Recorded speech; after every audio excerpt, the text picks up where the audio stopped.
কুমিল্লা ৪ আসন থেকে নির্বাচিত মাননীয় সংসদ সদস্য জনাব আবুল হাসনাত, আপনি একটি সম্পূরক প্রশ্ন করতে পারুন দয়া করে। ধন্যবাদ মাননীয় স্পিকার। সালাউদ্দিন সাহেবকে প্রশ্ন করলে আবার কখন নোটিশ দেওয়ার কথা বলে ফেলেন, তো সেই বিষয়টা নিয়ে সবসময় আমরা একটু সংকোচে থাকি। তো আমরা পুলিশ সংস্কার নিয়ে কথা বলছি, পুলিশের সুশৃঙ্খলা নিয়ে কথা বলছি। লাস্ট 1 মাস পুলিশের শৃঙ্খলা নিয়ে যখন আমরা স্বরাষ্ট্রমন্ত্রী মহোদয় তৈরি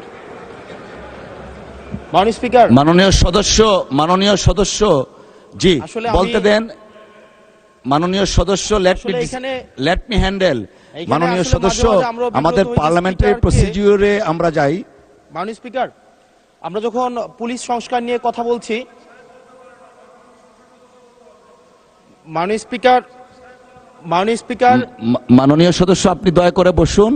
আমরা আশা করছি পরবর্তীতে আমরা সকল সদস্যগণ সংসদীয় যে নর্ম আছে, প্র্যাকটিস আছে, সেটা মেনে চলবো। Thank you. Yes, thank you মাননীয় স্পিকার।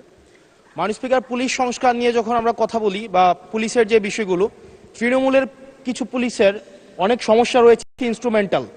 যেমন পুলিশকে যখন তদন্ত করতে পাঠানো হয়, ওই তদন্তের খরচ কিন্তু থানা থেকে দেওয়া হয় না, আর যেটা দেওয়া হয় সেটা কিন্তু অপ্রতুল। আমরা যখন পুলিশকে একটা কাজ করতে দিচ্ছি কিন্তু বাজেট দিচ্ছি না, পুলিশে একটা কালচার প্রচলিত রয়েছে, সেটা হচ্ছে ম্যানেজ করে নাও। এই ম্যানেজ করতে গিয়ে দেখা যায় পুলিশ দুর্নীতির বিভিন্ন কাজে তারা কনভেনশনালি জড়িয়ে পড়ে। যেমন কিছুদিন আগে আমাদের 26শে মার্চের প্রোগ্রাম হয়েছে, এবং সেটা হচ্ছে সবাই জানে, এই 26শে মার্চের প্রোগ্রামে যে বাজেট দেওয়া হয়েছে প্রশাসনকে, সেই বাজেট এবং প্রোগ্রাম করতে গিয়ে যে খরচ হয়েছে সেটার মধ্যে কিন্তু আনুপাতিক অনেক ধরনের ব্যবধান রয়েছে। তখন যে কাজটা করতে হয়, পুলিশ ব্যবসায়ী থেকে তারপর হচ্ছে তার এলাকার বিভিন্ন প্রতিষ্ঠিত মানুষ থেকে কিন্তু অর্থ উঠাতে হয়।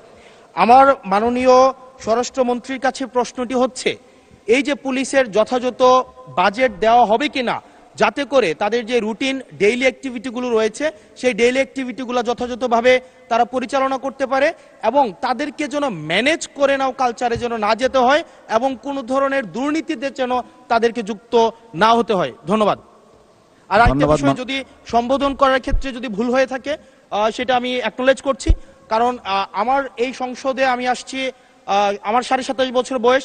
সেখানে মাননীয় স্বরাষ্ট্রমন্ত্রী যখন সংসদে এসেছেন 1991 সালে, আর আমি জন্ম হয়েছি 1998 সালে।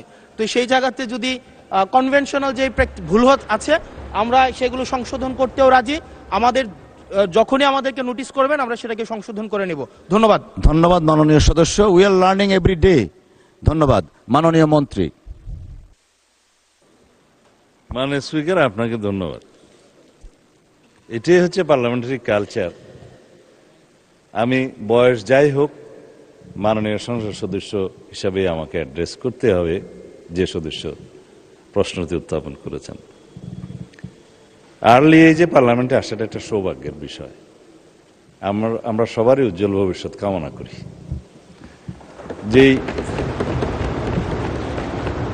মানে আমরা যে সময় এমপি হয়েছি তার চাইতেও আরো 8-10 বছর পরে জন্ম নেওয়াটা সৌভাগ্যের বিষয়, কারণ তার আগে সামরিক শাসনের সময় ছিল। যে প্রশ্নটা মাননীয় সদস্য উত্থাপন করেছেন, বাজেটের মন্ত্রী তো আমার পাশে আছে। এখন আমরা অনুরোধ করব পুলিশ বাহিনীকে আরো বেশি কর্মক্ষম করা এবং দুর্নীতিমুক্ত রাখার জন্য যথাযথ বাজেট তিনি দেবেন, এবং সেই বিষয়ে আমরা আগামী বাজেট অধিবেশনে পুলিশের বাজেট বৃদ্ধির জন্য আমি একটা প্রস্তাব মাননীয় অর্থমন্ত্রীর কাছে, মাননীয় প্রধানমন্ত্রীর মাধ্যমে করে রাখছি। এটা সত্য কথা যে পুলিশের যে পরিমাণ রিসোর্স দরকার, যে পরিমাণ বাজেট দরকার, সেই পরিমাণ আমাদের অর্থনীতি সহ্য করতে পারে না বলেই হয়তো আমরা দিতে পারি না। তবে আমরা একটা ট্রান্সপারেন্ট এবং জবাবদিহিমূলক পুলিশি ব্যবস্থা যদি কায়েম করতে চাই, পুলিশ যেন অন্য কোনোভাবে ম্যানেজ করার কালচার থেকে বেরিয়ে আসে, সেটা আমাদেরকে নিশ্চিত করতে হবে। ধন্যবাদ মাননীয়।